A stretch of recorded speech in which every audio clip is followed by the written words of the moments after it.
I don't know. I just know that those were two big girls, like two T-Rexes going crazy. Jurassic Park, head to head, neck to neck, booty to booty, because they was thick as hell. No shade. Let's be clear, I ain't never took a loss. Every time I go shopping, I ain't gotta check the cost. Still independent, still my own boss. Still got bad bitches coming up they drawers. Keep the beat up like a motherfucking Frito. Lucci flaming hot like a motherfucking Cheeto. This is not an act, I am not Don Cheeto. So the nigga L, treat him like a free code. Yeah, you heard right, I'm a whole ass gangster. Made him eat my butt, I ain't even say thank ya. First gon' fuck, no nigga, I'm a prankster. I can make a thug nigga feel like a wankster. Pull up down my green like she go. What's up, Lucci gang? It's your girl Lucci V, and welcome back to my channel. I'm back with another video, and today I'm going to be recapping Joseline's Cabaret episode 2. Well, really, it's tonight. It's nighttime now, baby, okay? So tonight, I'm going to be recapping Joseline's Cabaret episode 2, okay? So if you would like to know how I felt about this episode, let's get into some tea that was happening on this episode, or that, yeah. But before we do that, like, comment, subscribe, hit that notification bell, ding, ding, ding.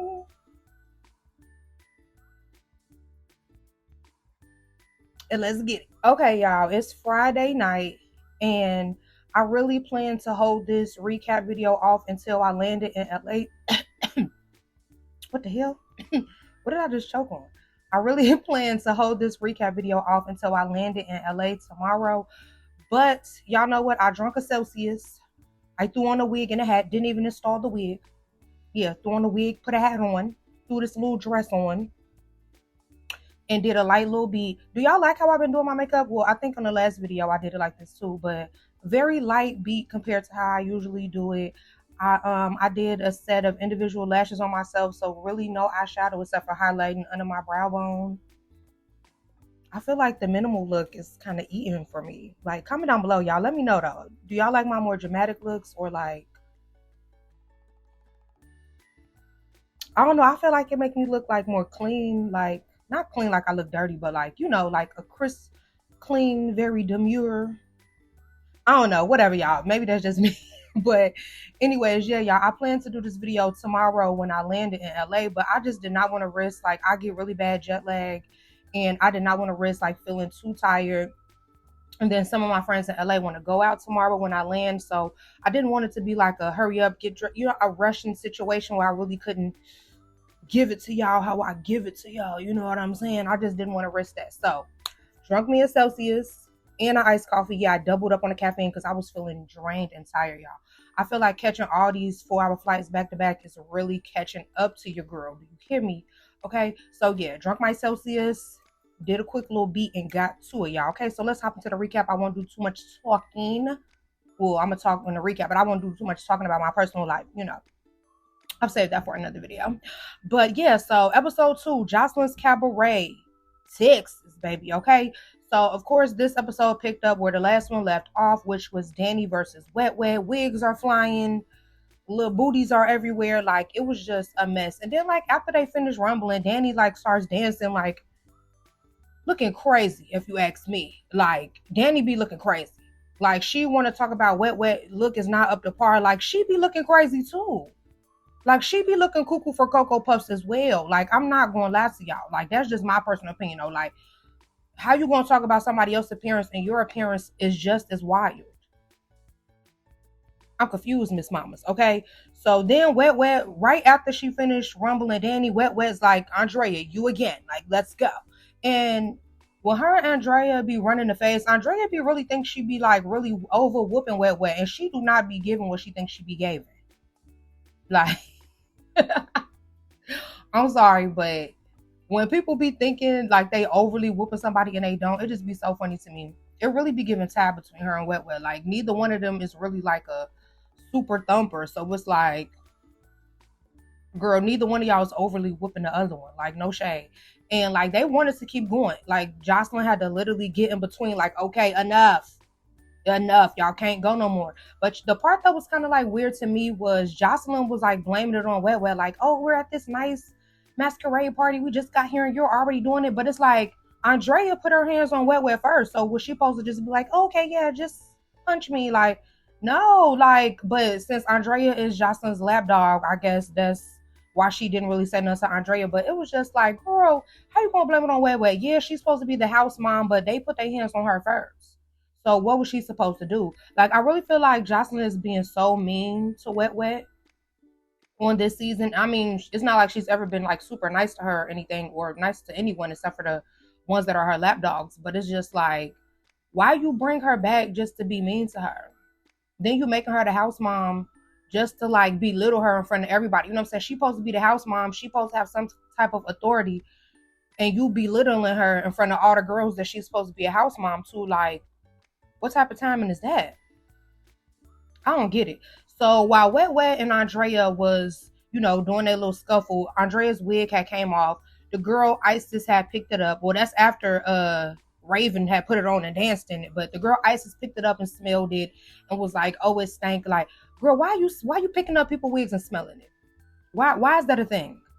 If I if somebody rolling in front of me and I pick up their wig, I'm gonna just hand it to you. Why would I be sniffing it? Like, are you a police dog? What are you trying to sniff out, sister? Like, what was the tea with that? Like, that's dirty. Like, why are you putting somebody sweaty wig? Like, it's y'all in Texas, so I know it's hot. She done ran multiple rounds, so I know she was sweating. Like, why would you even put that close to your face? You're gonna get a bump. You're gonna get a bump from smelling a dirty wig. Like, what's wrong with you, my girl? Like, it's giving scratch and sniff. Like, what was the point of that? So she had the wig, and Andrea walked past and snatched it from her. And she was like, "Oh, it stank." And then she had the nerve to get mad that Andrea snatched it. Girl, you're saying my wig stank. I'm a snatcher too. You lucky I didn't just snatch you, my girl. Like I don't know. That girl Isis like really was giving like she was looking for some camera time. Like, you know what I'm saying? Like, it really looked like she wanted like a moment, like a storyline, like a reason to get into it with somebody. She all like, "Yeah, I'm not wet. I really do this." Just from my personal experience, from what I learned, the girls that do all that, it really don't be giving what they be talking about. Like all that, "Yeah, I really does this. I really." Do you? Do you really do all that? Do you? Because okay, so star. So Joseline is talking to the girls, and they having this whole OG versus the new girls thing. Like, "Oh, we coming to take y'all spot. Oh no, y'all not." Y'all know the typical stuff that they do on these shows. And the girl Chinx asks Lexi, like, "So do we still have a problem or no?" Now apparently they know each other from outside the show. They worked in the same club and they were messing with the same dude. Apparently the dude was a PIM, y'all know, and was getting money about the girl Chinx. But then the girl Chinx said he ain't getting no money. I don't know about that 304 business. I ain't gonna lie. I've never been to 304, so I don't really know about how the 304 business works. But Chinx and Lexi, I guess, was apparently messing with the same dude. And Lexi, like, "Oh well, he was really my man." What, like, I'm not finna get into it with you over no man, baby. That's what I'm not finna do. I'm sorry. I'm not in high school. Like, and I think the last time I really got into it with a girl over a man was high school. Like, as an adult, I know how this goes. I know these men will tell me one story, tell you another story, and have both of us looking crazy. So what I'm not going to do is get into it with you over a man, baby. I ain't even going to hold you. You can have him. Because if he entertaining you, I'm cool. Like, it's not nothing to be running the fade over. That's just my personal opinion. I know some girls be like, "Oh yeah, I'm a rumble over man." Good for you, sister. Good for you. You must be very athletic. Because I'm not. I don't got the time. You know what I'm saying? The most I'm doing is going to go get mad and work out at the gym and burn off that steam. But rumbling with you over a man when it's like 347,000 kabillion quadrillion more men outside, I'm cool, baby. Miss me with that, okay? So they run a fade. Now both these girls are tall and thick, baby. So it was like a really like a thumping situation. Like, they falling all hard on the concrete. Like, it was so crazy because everyone dressed so nice. You know what I'm saying? They had this masquerade party. Everyone dressed so nice, and then it's just like two big stallions. Like, you know what I'm saying? They was both tall and thick. Like, these were not no small girls. You know what I'm saying? Like, they was thumping so hard. Now, I don't really know who won that because it was like at one point it looked like Chinx had the upper hand. Then when they was on the ground and rolling around, it kind of looked like Lexi had the upper hand. I don't know. I just know that those were two big girls, like two T-Rexes going crazy. Jurassic Park. Head to head. Neck to neck. Booty to booty. Because they was thick as hell. No shade. No shade. Okay. Like, they were thumping so hard that Joseline had came over after they round and was like, "Hey, look, Y'all two big girls on with no problem with y'all. Now at that moment, that's what made me believe Joseline really might be sober off the Coca-Cola. Because y'all know when she off that Coca-Cola, baby, she ain't scared of nan. I don't know nan. Okay, she ready to rumble with King Kong, Godzilla, anybody. Joseline ready to get into it, baby. Okay, so on that particular scene, I was like, okay, she might really not be on the Coquiana today. Okay. So the next day they load up the Sprinter to go move into the house. And the way they cut up on this Sprinter on the way to the house, I really, really Cabaret girls, like y'all really gonna cut up like that on this Sprinter, baby? Baby, they turned that Sprinter into a boxing ring. Okay, so Isis, you know, they chilling on there. Isis is like asking Andrea, like, so yeah, what's up? Is it a problem? Like, and you could tell Andrea really wasn't on that type of timing with her. Like, she really wasn't on no, you know what I'm saying, it's beef. You know, she really wasn't that mad over the saying my wig stank situation, you know, the night before. Like, you could tell she was just like, girl, like, why do you want to have a problem with me so bad? Like, what's up? And the girl Isis like, come on, like, we gonna run the fake, come on. Like, she was so thirsty. Like, cloud would be really clouding people's head, like, for real. Because it's like that girl she was not on there with you. So why did you do all that? Like, do anybody else feel like she just looking for camera time? Because that's what it's given to me. Like, the girl Andrea was sitting there minding her business. And you and her bit, like, girl. So anyways, they started running in the fade or whatever. And Isis was doing all that talking like, I really do, like she was Mike Tyson or something. And she ain't really do Andrea dirty like she was acting like she was going to do. Like, it was like, they really didn't even have enough room to tussle for real.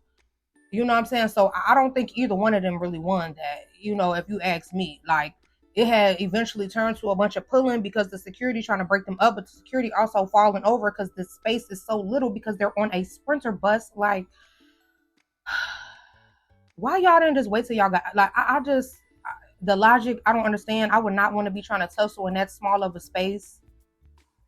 It's giving I'm in a box trying to get out. But, you know, Danny was just like, okay, yeah, now I want to fade with you, to the girl Isis. And Isis was like, no, I'm gonna wait till we get off the bus. She want to sit down. Oh, now you don't want to fade? No, because you forced Andrea to run and fade. So come on, mamas, you next. What do you mean? Get up, my girl. And she didn't want to get up. She didn't want to run a fade. So Danny was like, don't make me do it to you while you sitting down. I'm not no, but what we doing?